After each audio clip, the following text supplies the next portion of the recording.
ETV life ఆధ్యాత్మిక channel ప్రేక్షకులకి స్వాగతం. మానస కార్యక్రమానికి సుస్వాగతం.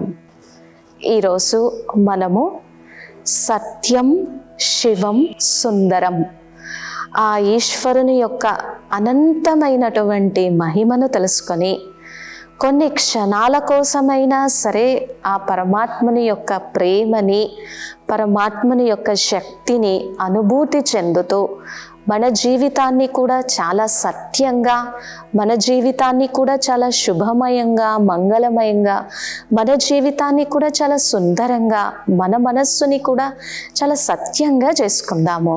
ఎందుకంటే సత్యం, శివం, సుందరం, సత్యం, జ్ఞానం, అనంతం, బ్రహ్మ. అసలు ఇవన్నీ మాటలు వింటూ ఉంటేనే ఆ భగవంతుని యొక్క తత్వాన్ని మన మనస్సులో అనుభూతి చెందినప్పుడు మనకి తెలియకుండానే మనం అబ్జర్వ్ చేస్తే మన మనస్సులో చాలా ఆనందం కలుగుతుంది, చాలా ప్రశాంతత కలుగుతుంది. ఎందుకంటే కొన్ని క్షణాల కోసమైనా సరే మన మనస్సు ద్వారా, మన వాక్కు ద్వారా ఆ ఈశ్వరుని యొక్క నామాన్ని మనం జపించినప్పుడు, స్మరణ చేసినప్పుడు ఆ దివ్యమైనటువంటి అలౌకిక ఆనందము ఎంత గొప్పది అంటే చెప్పలేము. సత్యం, శివం, సుందరం. ఎందుకు భగవంతుణ్ణి సత్యం అని అంటారు అని అంటే ఆయన సర్వకాల సర్వావస్థల యందు కూడా శాశ్వతంగా ఉండేటువంటి స్వరూపం. అలాగే మన మనస్సులో ఉన్నటువంటి అజ్ఞాన అంధకారాన్ని, మాయా చీకటిని కూడా తొలగించి మన మనస్సులని, మన హృదయాన్ని కూడా సత్యంగా, స్వచ్ఛంగా చేసేటువంటి స్వరూపం కదా. సత్యం అని ఇంకా ఎందుకు అంటారు అనంటే ఈ జగత్తుకి కారణమైనటువంటి వారు. అజం శాశ్వతం కారణం కారణానాం శివం కేవలం భాసకం భాసకానాం అంటుంది శాస్త్రం. అజం శాశ్వతం కారణం కారణానాం, ఈ కనిపిస్తూ ఉన్నటువంటి మొత్తం జగత్తుకి కారణభూతమైనటువంటి వారు మహేశ్వరులు. అజం మనలాగా పుట్టి గిట్టేటువంటి వారు కాదు, జనన మరణ చక్రంలోకి వచ్చేటువంటి స్వరూపం కాదు భగవంతుడు. అంటే ఒక దివ్య అలౌకిక మహత్తరమైనటువంటి సర్వోత్కృష్టమైన దివ్య శక్తి. కానీ ప్రేమతో, భావనతో ఈశ్వరుని యొక్క హృదయానికి మనం సమీపంగా ఉండగలం. అజం శాశ్వతం, శాశ్వతమైనటువంటి స్వరూపం. అందుకనే ఆ సత్యం ఎప్పుడు మనకేమిస్తుంది? సత్యం, జ్ఞానం, అనంతం, బ్రహ్మ. ఆ సత్యమైనటువంటి పరమాత్మ, ఆ శాశ్వత స్వరూపమైనటువంటి పరమాత్మ, ఆ నిత్యమైనటువంటి వారు మనకి జ్ఞానాన్ని ఇస్తారు. ఆ జ్ఞానముతోనే మనము ఎప్పుడూ ఆనందంగా ఏ విధంగా ఉండాలి, ఎలా ముందుకు వెళ్ళాలి అనేటువంటిది మనకి అర్థమవుతుంది. అటువంటి సత్యమైనటువంటి స్వరూపం. అందుకే చూడండి ఎలా చెప్తారు అని అంటే సచ్చే దిల్ పర్ సాహబ్ రాజీ హై. ఎవరి మనస్సు సత్యంగా ఉంటుందో, ఎవరి మనస్సులో ఎటువంటి మాయామర్మాలు లేకుండా, ఎటువంటి కల్మషాలు లేకుండా స్వచ్ఛంగా ఉంటుందో ఆ మనస్సు సుందరంగా ఉంటుంది. అటువంటి మనస్సు కలిగినటువంటి వారి పైన భగవంతుడు రాజీ అయిపోయి బలిహారమైపోతారు. అటువంటి వారి వెనక భగవంతుడు ఇక నాకు ఇటువంటి వారు కావాలి అని కోరుకుంటారు. మరి ఆయన ఇంకెంత సత్యమైనటువంటి వారు, ఆయన ఇంకెంత సుందరమైనటువంటి వారు కదా. అలాగే ఈ జ్ఞానము ద్వారా ఏమవుతుంది అనంటే మన మనస్సులో కూడా ఎటువంటి దాపరికాలు లేకుండా, మాయామర్మాలు లేకుండా, ఇతరులను ఏదో గాయపరచాలి, హట్ చేయాలి అనేటువంటి దుష్ప్రభావాలు, అటువంటి భావాలు ఏమీ లేకుండా మనం సత్యంగా ఉండేటువంటి స్థితిని ఇవ్వగలిగినటువంటి వారు కూడా ఆయనే. కాబట్టి సత్యం, శివం, సుందరం. ఏది సత్యమో అది శివం. ఎవరు శివమై ఉన్నారో ఆయన సత్యము. ఆ సత్యం, శివం అయినటువంటి వారు చాలా చాలా సుందరమైనటువంటి వారు. ఈ విషయం మనకు బాగా అర్థం కావాలి. ఎందుకంటే ఈ ప్రపంచము పంచతత్వాలతో తయారైంది. ఈ ప్రపంచం ఎప్పుడూ కూడా మారుతూ ఉంటుంది, పరివర్తనకి లోనవుతూ ఉంటుంది.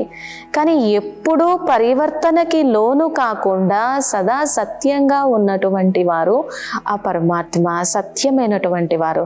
అందుకనే సత్యమైనటువంటి నావ అటు ఇటు కదులుతుందేమో కానీ మునిగిపోదు.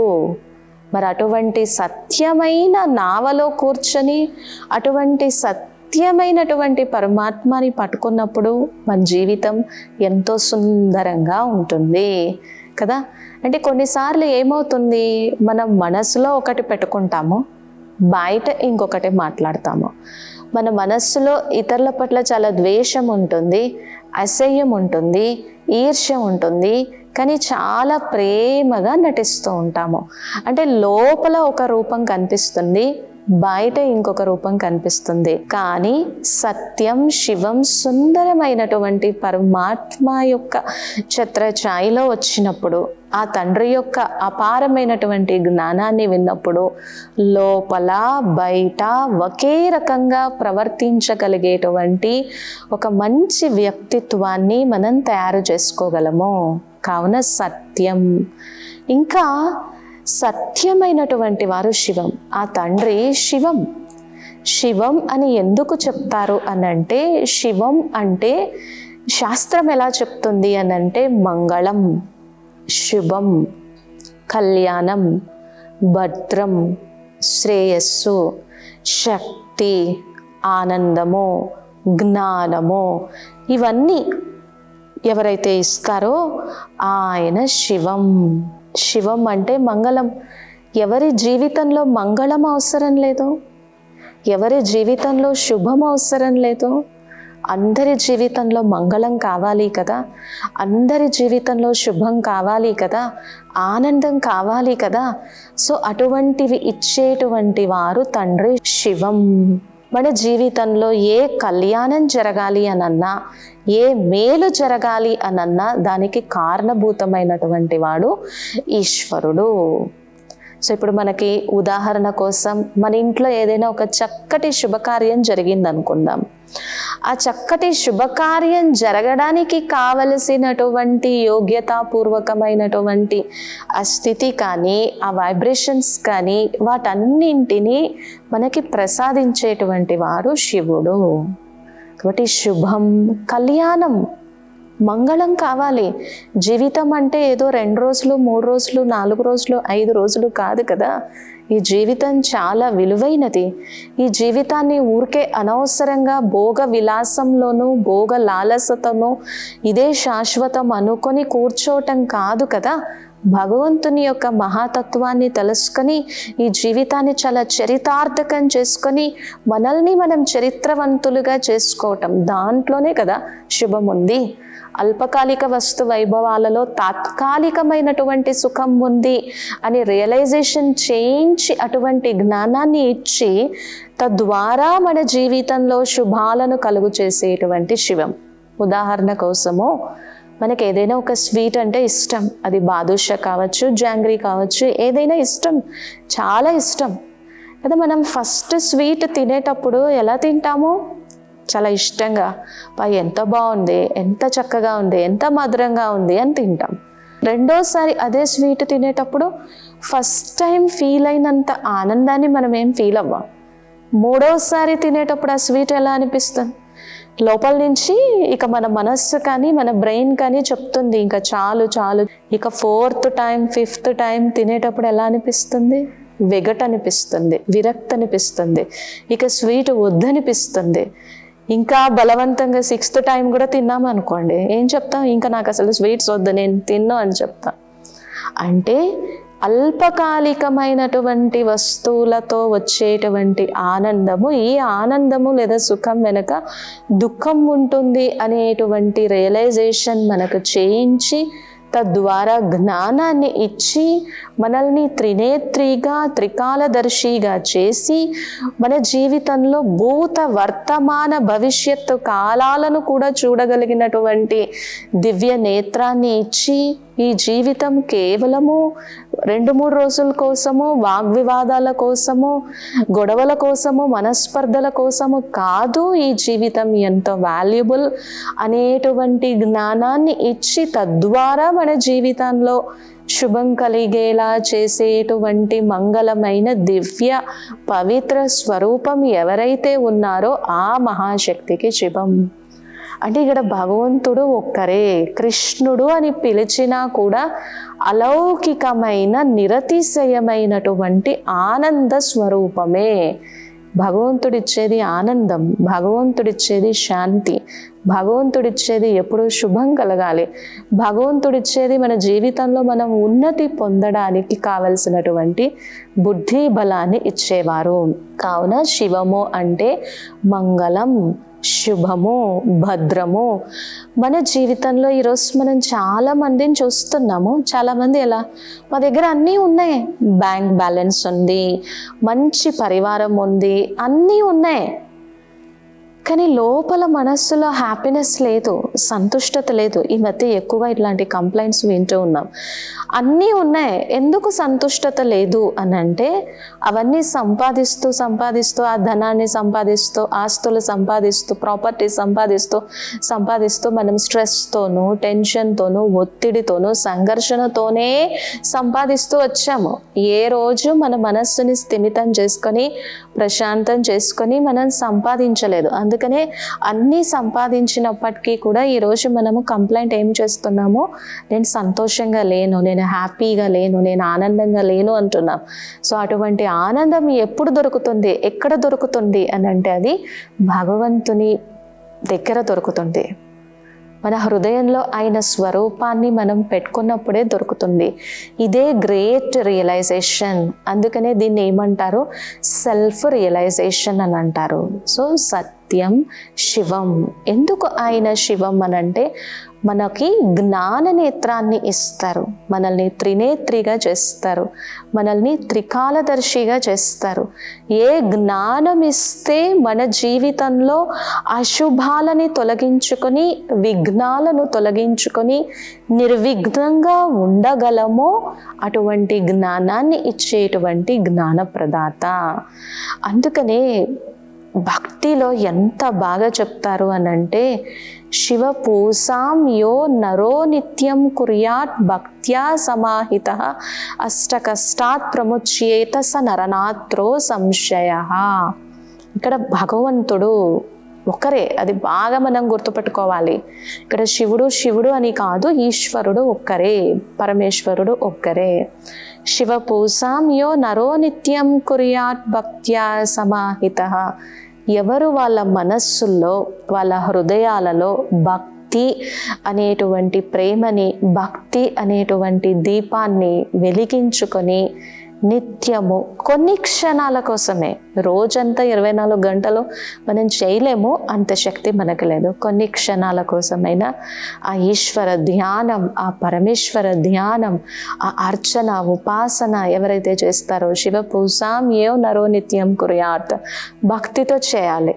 భగవంతుని అది చేరాలి అని అంటే కావలసింది భక్తి. అహంకారపూరితమైనటువంటి భావన కాదు. ఆ భక్తి భగవంతుని చేరలేదు. ఆ భక్తితో భగవంతుడు ఎప్పుడు ప్రసన్నుడు కాడు. భక్తిలో ఎప్పుడు కూడా మంచి నిస్వార్థమైనటువంటి ప్రేమ ఉండాలి. అష్టకష్టాత్ ప్రముచ్యేత స నరనాత్రో సంశయ. వాళ్ళ జీవితము ఎన్నో రకాల అష్ట కష్టాల నుంచి, బాధల నుంచి విముక్తి పొందుతుంది. అయితే ఇది ఒక్క రోజులో జరగదు. భక్తిలో కానీ, జ్ఞానంలో కానీ, ధ్యానంలో కానీ, యోగంలో కానీ, జీవితంలో కానీ ఎప్పుడు సహనం ఉండాలి. ఎవరికి సహనం ఉంటుందో వాళ్ళు ఎన్నో శుభాలను చూస్తారంటుంది శాస్త్రం. ఈరోజు ఆ సహన శక్తి లేకపోవడం వల్లనే పరిస్థితులు, ఒడిదుడుకులు వచ్చినప్పుడు తట్టుకోలేక ఏవేవో ఆలోచనలు చేస్తూ సూసైడ్ అటెంప్ట్ దాకా వెళ్ళిపోతూ ఉన్నారు. కాదు, సహనంతో ఉంటే ఎన్నో శుభాలను చూస్తాము.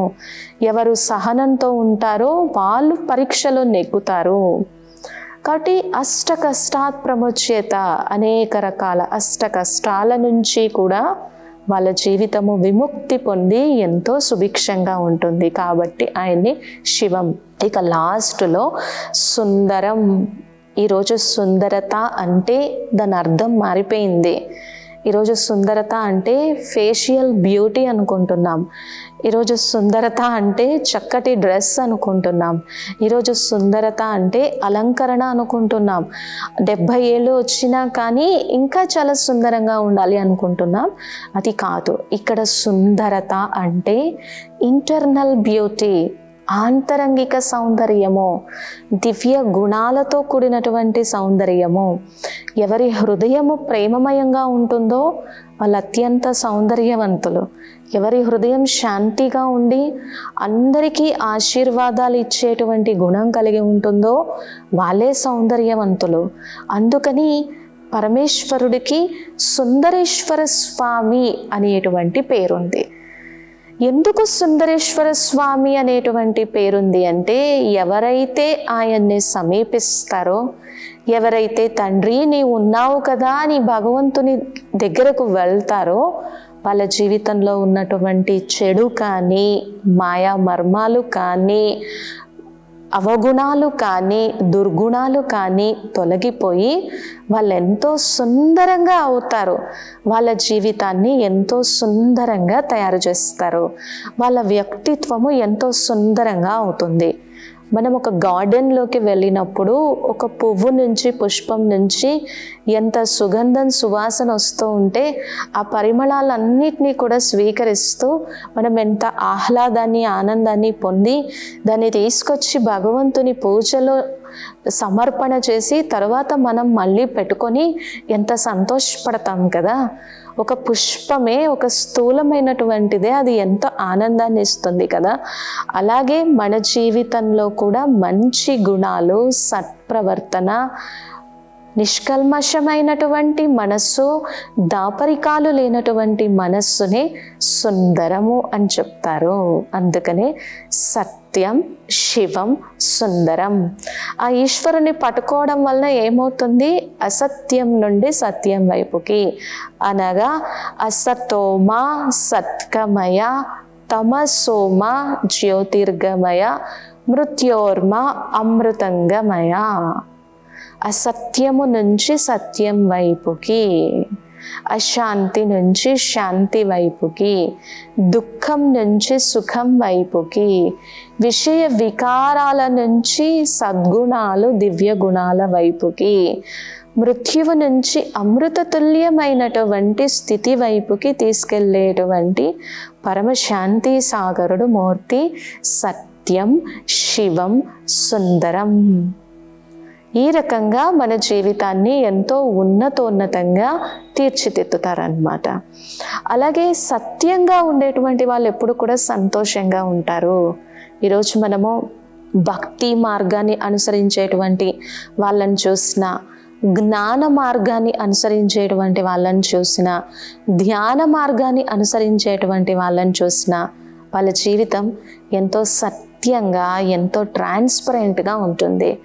అలాగే మేము కూడా మా జీవితంలో ఈ బ్రహ్మ కుమారీస్ ఆర్గనైజేషన్లో ఎంతోమంది రాజయోగి, తపస్వి మూర్తులైనటువంటి ఎంతోమంది దాదీల యొక్క జీవితాన్ని, వాళ్ళ యొక్క ప్రవర్తనని, వాళ్ళ యొక్క గుణగణాలని, వాళ్ళ యొక్క స్థితిని, వాళ్ళకి భగవంతుని పట్ల ఉన్నటువంటి ప్రేమని, అంకిత భావాన్ని, వాళ్ళ జీవితాన్ని వాళ్ళు ఎంతో సుందరంగా తీర్చిదిద్దుకున్నటువంటి విధానాన్ని, వాళ్ళ కోసం వాళ్ళు ఒక క్షణం కూడా ఆలోచించకుండా అన్నింటినీ భగవంతుని సేవలో తత్పరణ చేసినటువంటి ఆ విధానాన్ని చూస్తే ఎంత సంతోషం, ఎంత ఆనందం కలుగుతుందో. అందుకనే శాస్త్రం ఏమంటుంది అనంటే, నువ్వు ఎప్పుడు అదృష్టవంతుడివి లేదా భాగ్యశాలి ఆత్మవి అనంటే, సత్పురుషుల యొక్క సాంగత్యం నీకు దొరికినప్పుడు, సత్పురుషుల యొక్క సత్సాంగత్యంలోకి నీవు వెళ్ళినప్పుడు, ఆ జ్ఞాని యోగి ఆత్మలను కలిసినప్పుడు, వాళ్ళ యొక్క వైబ్రేషన్స్ని మనం ఫీల్ అయినప్పుడు, మనలో ఉన్నటువంటి చెడు కానీ, తుప్పు కానీ, నెగిటివిటీ కానీ, అసుందరత కానీ తొలగిపోయి మనం కూడా సుందరంగా అయిపోయినప్పుడు మాత్రమే. ఎందుకంటే ఎంతోమంది మహానుభావులు వాళ్ళ జీవితాన్ని విశ్వ కళ్యాణం కోసం, విశ్వ పరివర్తన కోసం ఉపయోగించి తను ఎంతో సార్థకత చేసుకున్నటువంటి తపస్వి మూర్తులు, మహానుభావులు పుట్టినటువంటి అతి గొప్ప స్థానం ఈ భరతఖండం, ఈ భారతదేశం.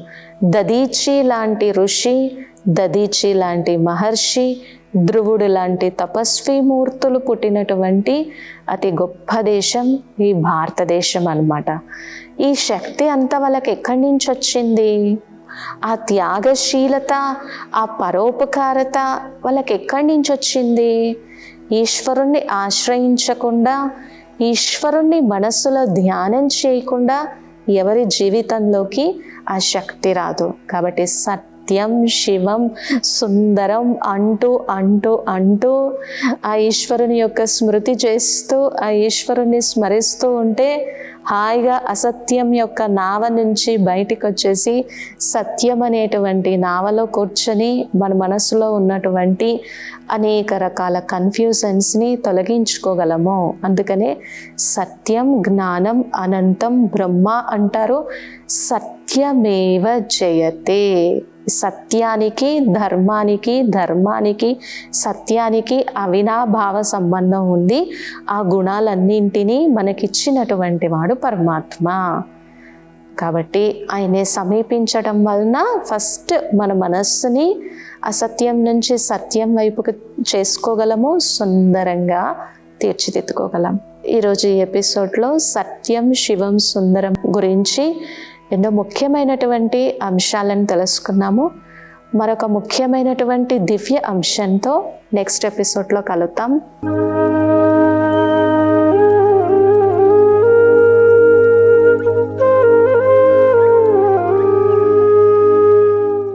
ఈ కార్యక్రమాన్ని తిరిగి చూడాలనుకుంటే www.youtube.com/@ETV Life Spiritual లో చూడవచ్చు.